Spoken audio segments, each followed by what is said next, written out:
네, 이재명 대표가 현재 부동의 1위 대통령 후보가 됐습니다. 앞으로도 쉽게 변하지 않을 것 같은데요. 저는 이재명을 지킨 언론, 검찰은 덮고 이들은 밝혀냈다. 여기에 주목을 해서 오늘 내용을 준비해 봤습니다. 자, 누구 언제부터도 지금 엄청난 스코어 차이로 이재명 후보가 압도적인 1위를 여러분 이 차이를 보세요. 김문수, 홍준표 누가 붙어도 더블 스코어 차이로 거의 나다시피 하는데요. 이 게임은 이미 끝난 것 같습니다. 황운동 안철수 누가 대적을 해도 도저히 안 된다는 것이 이 정도의 차이만 있을 뿐이지 이 대세는 이미 끝난 것 같습니다. 누가 이들을 도토리로 만들었죠? 그 도토리로 만든 것은 차차 얘기를 하겠습니다. 자, 한덕수 할배가 와도 이제 안 됩니다. 한덕수 출마 가능성을 95%라고 하는데요. 아직까지도 출마 여부를 밝히지 않았지만 서로 밝힌다 하더라도 내란 숙에 대응을 하고 국민의 민심을 외면한 한덕수는 안 됩니다. 어떤 형태의 쇼를 해도 그건 불가능한 얘기입니다. 그리고 조희대 대법원장 불과 3일 만에 완전히 제압당해버렸습니다. 저는 합의체로 돌리고 이 심리를 당기고 별 쇼를 다 했지만 이제 조희대 대법원장의 노림수는 끊어버렸습니다. 불가능해졌다는 것이죠. 자, 왜 이런 현상이 벌어졌을까요? 이재명 대표를 누가 지켰죠? 그리고 왜 이렇게 됐는가? 저는 촛불 시민과 촛불 언론의 합작품이 아닌가? 왜 이재명 대표가 촛불 시민과 언론의 선택을 받았을까요?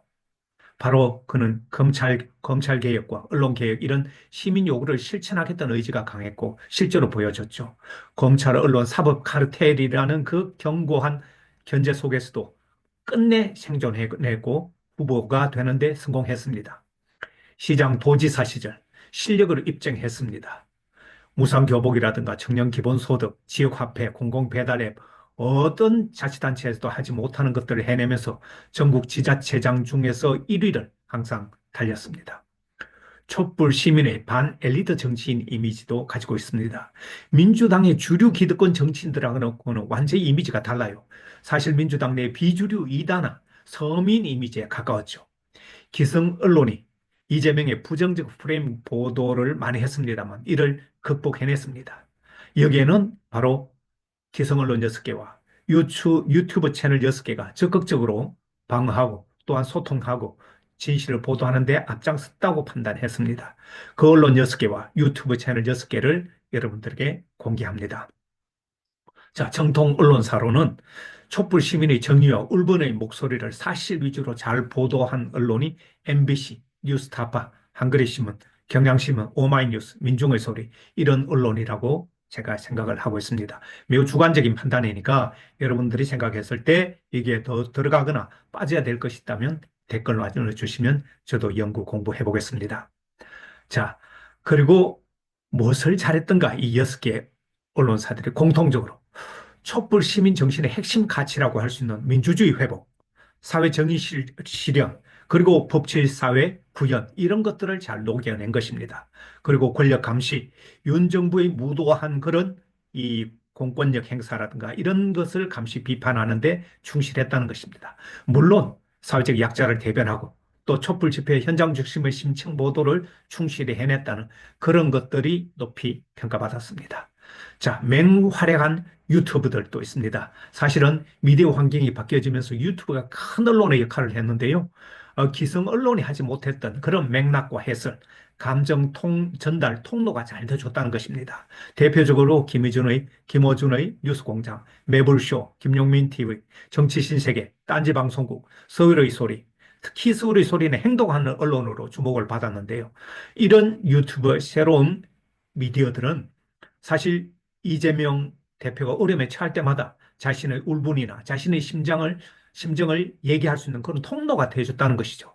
김어준의 뉴스 공장이라든가 매불쇼가 대표적으로 여기 나와서 기성 언론이 외면할 때 이재명 대표가 나름대로 자기의 입장, 자기의 주장을 낼 수 있도록 그리고 촛불 시민에게 뜻을 전달하는 그런 통로가 되어졌다는 것이 바로 달라진 미디어 환경 속에서 볼 수 있는 특징입니다. 자, 무엇을 잘했나요? 파면된 윤의 정치 행태, 탄압 속에서도 이 비판 보도를 꾸준히 이어왔습니다. 시민들의 정치 참여와 깨시민들의 의식을 고양시켜줬죠. 특히 기성 언론이 외면하는 정보나 관점을 제시 잘했습니다. 촛불 집회 핵심 가치와 연결해서 참여 저널리즘을 실천해낸 것이죠. 자, 이렇게 잘한 언론사들이 있는가 하면 촛불 시민을 외면한 언론사들도 있습니다. 기성 언론 6개를 꼽아보면요. 조중동이라고 불리는 이 조선중앙동아일보는 철저하게 촛불 시민, 국민의 정서를 외면하고 권력에 붙어서 윤정권을 어떻게든 옹호하면서 거기에 이익을 보려고 했죠. 이 조선중앙동아가 갖고 있는 TV조선, 채널A, 이런 방송사, 종합편성 채널들도 한 몸처럼 아주 촛불 시민을 외면하고 오히려 반대로 극우 목소리를 전달하는 데 바빴죠. YTN은 사장이 바뀌고 난 뒤 이상하게 바뀌어 버렸습니다.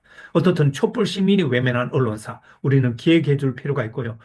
이 국민의 눈과 귀가 되어야 될 언론사가 그 반대편에서 딴짓을 할 때는 우리는 철저하게 외면하고 부정해야 됩니다.